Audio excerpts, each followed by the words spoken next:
우리 찬송가 151장 찬송하겠습니다. 151장.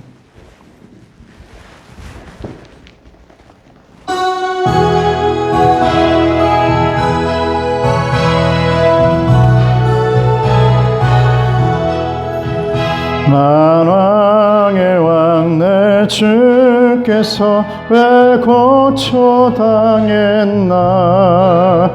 이 벌레 같은 날 위해 그 보혈을 흘렸네. 십자가 내가 처음 볼 때에 나의 마음의 큰 고통 사라져. 오늘 믿고서 내 눈 밝았네. 참 내 기쁨 영원하도다. 주 십자가 못 박힘은 속죄함 아닌가. 그 긍휼함과 큰 은혜 말할 수 없도다. 십자가 내가 처음 볼 때에 나의 맘에 큰 고통 사라져. 오늘 믿고서 내 눈 밝았네. 참 내 기쁨 영원하도다. 늘으로도 그 큰 은혜 다 갚을 수 없네. 나 주님께 몸 바쳐서 주의 일 힘쓰리. 십자가 내가 처음 볼 때에 나의 맘에 큰 고통 사라져. 오늘 믿고서 내 눈 밝았네. 참 내 기쁨 영원하도다.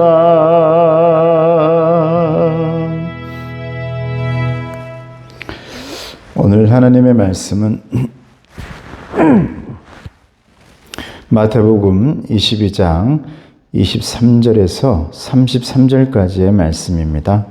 마태복음 22장 23절에서 33절까지의 말씀입니다. 말씀 묵상 제목은 부활 논쟁입니다. 말씀 보겠습니다. 부활이 없다 하는 사두개인들이 그날 예수께 와서 물어 이르되, 선생님이여, 모세가 일렀으되 사람이 만일 자식이 없이 죽으면 그 동생이 그 아내에게 장가들어 형을 위하여 상속자를 세울지니라 하였나이다. 우리 중에 7형제가 있었는데 마지가 장가들었다가 죽어 상속자가 없으므로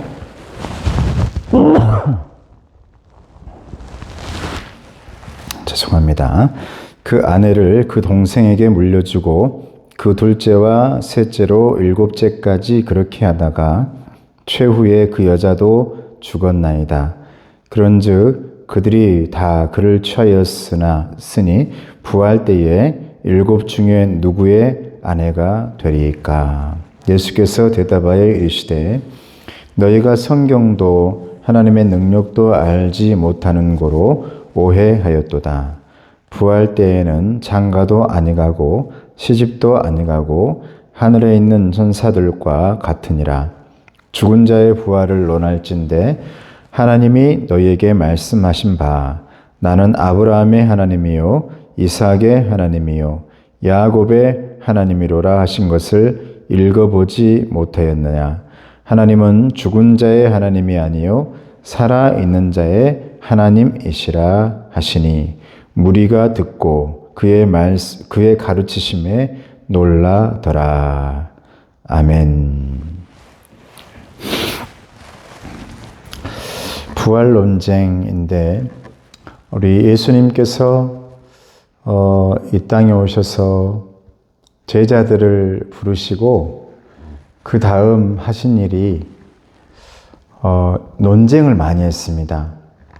바리새인들과 율법주의자들과 사두개인들과 그들의 잘못된 경험, 그리고 잘못된 지식, 마치 자기들이 하나님의 모든 뜻을 알고 있는 듯이 이야기하고 행동하는 그들에게 하나님의 아들이었던 또 하나님이셨던 예수님께서 그들에게 논쟁하며 가르치고 또 그들을 향해 직접적으로 말을 하기도 했지만 그 주변에 모여있던 많은 무리들에게 진정한 하나님의 뜻이 무엇인지를 다시 한번 알려주게 되어집니다. 그래서 오늘 마지막 말씀의 마지막 절을 보면 그 논쟁을 통해서 무리가 듣고 그의 가르치심에 놀라더라.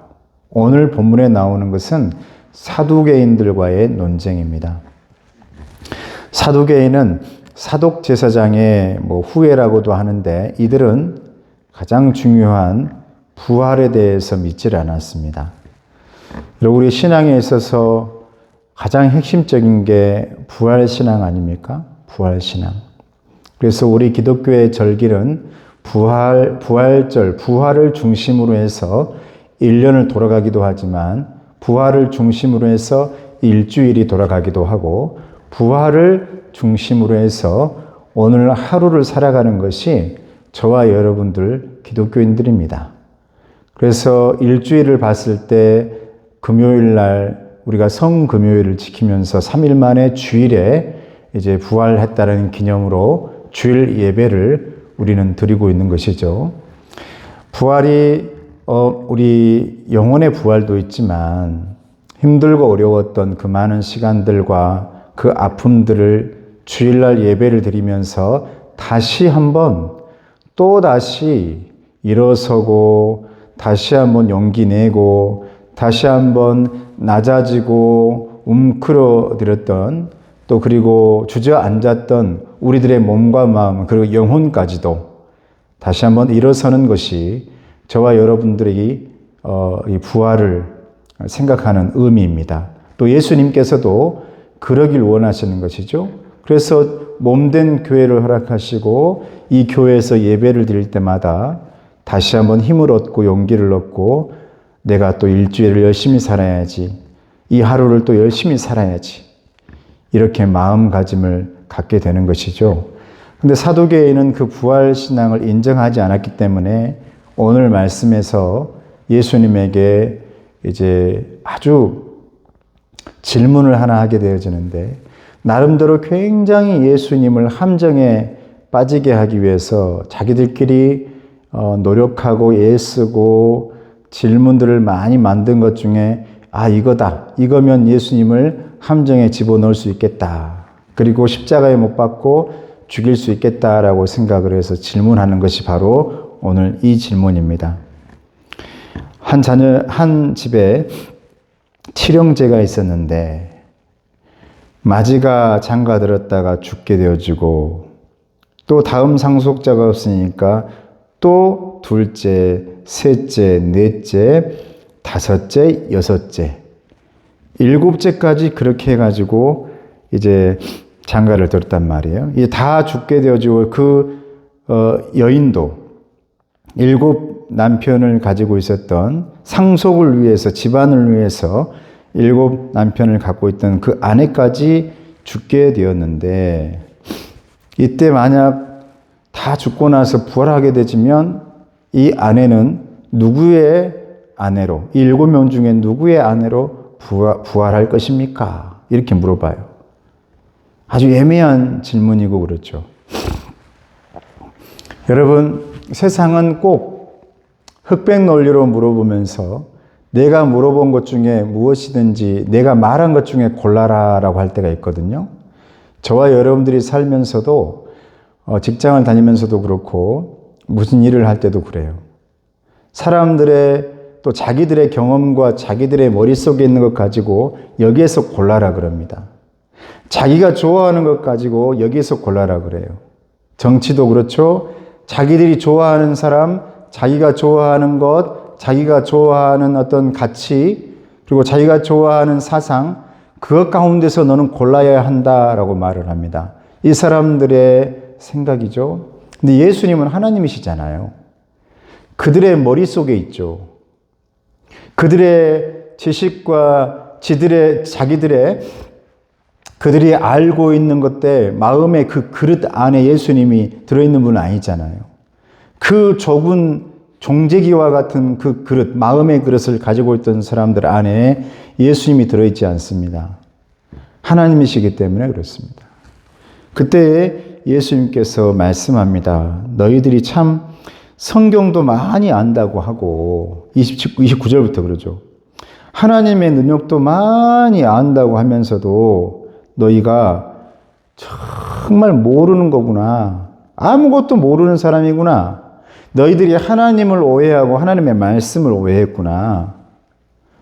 부활했다라는 것은 이 세상에서 누구에게 장가들고 시집가고 누구와 가족을 만들고 나의 외로움과 나의 혼자 사는 것을 이겨내기 위해서 뭔가 관계를 만들어가는 그런 이 세상과는 다른 거야.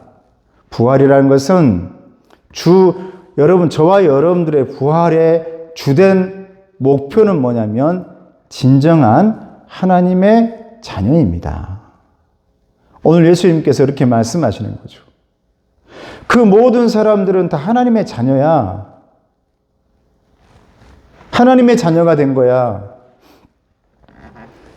모두가 그리스도의 신부로서 우리 하나님의 일꾼이 되고 하나님의 그 포도밭에서 함께 일하는 하나님의 자녀가 된 거야. 그런데 왜 부활을 해서 누구의 아내가 되고 누구의 남편이 되고 그건 당신들의 머릿속에 있는 너희들의 머릿속에 있는 것 가지고 하나님을 재단하지 말아라 이 말입니다. 그래서 30절에 말씀합니다. 부활 때에는 장가도 아니가고 시집도 아니가고 하늘에 있는 천사들과 같다. 이 말씀에서 보면 제가 묵상을 하면서 하나님은 어떤 분인가? 야, 예수님께서 내일 일은 염려하지 마라. 내일 일을 걱정하지 마라. 내일은 내일 걱정할 것이요. 염려할 것이요. 이렇게 말씀했다면 이 의미가 어쩌면 오늘 본문의 말씀과 같지 않을까? 우리가 이렇게까지 만들어야 하나? 7명을 죽여야 되겠습니까? 또 이렇게 되는 경우가 얼마나 있겠어요? 그런데 이 억지스러움으로 예수님을 이게 몰아붙이는 겁니다.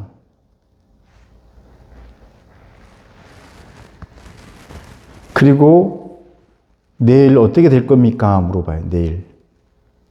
부활 때 어떻게 될 겁니까? 사랑하는 성도 여러분, 우리의 마지막 때는 하나님께서 주관하십니다.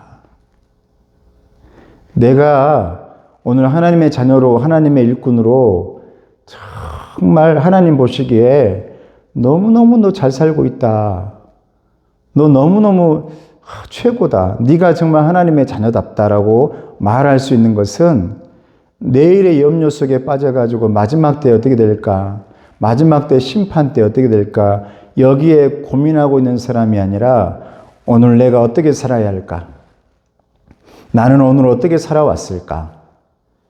지금 이 순간 하나님의 자녀로서 내가 어떻게 살아갈까? 이게 소중하다라는 거예요. 이게 소중하다.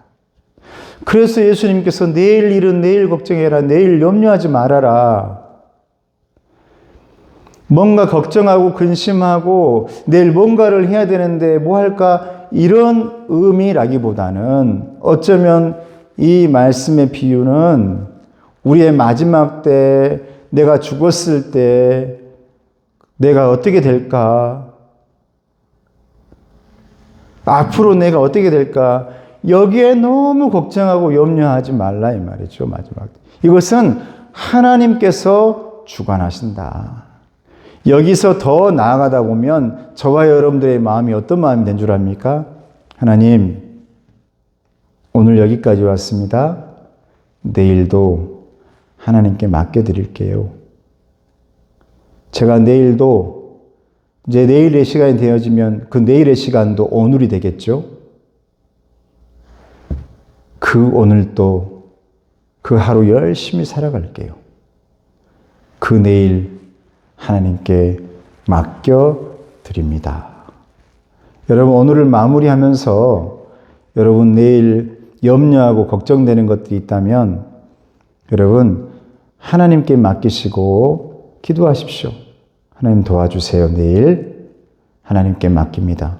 이게 여러분 하나님의 자녀다움이고 하나님 보실 때 가장 기뻐하실 자녀들이죠. 그러면서 아주 중요한 말을 합니다. 아주 중요한 말. 31절과 32절 말씀이 예수님이 하신 말씀이에요.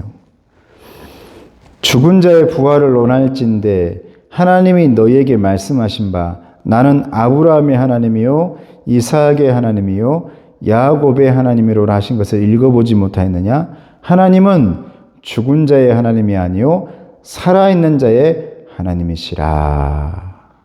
할렐루야.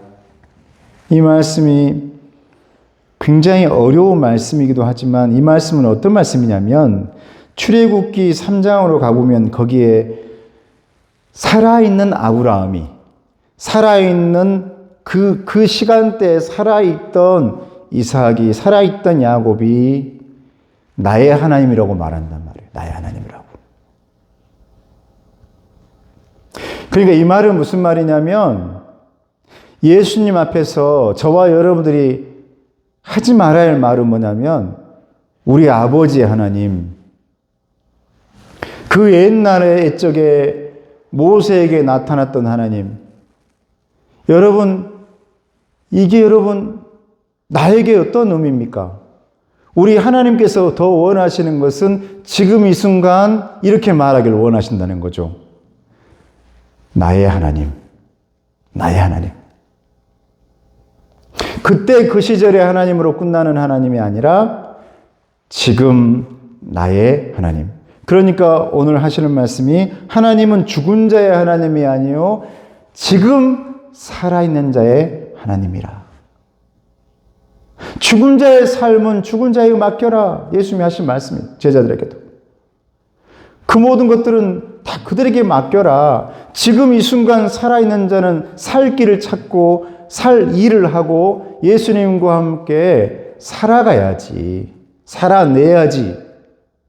살아나야지. 이게 여러분 부활 아닙니까? 그 예전의 사람을 오늘 살려내는 것, 여러분 이게 부활일까요?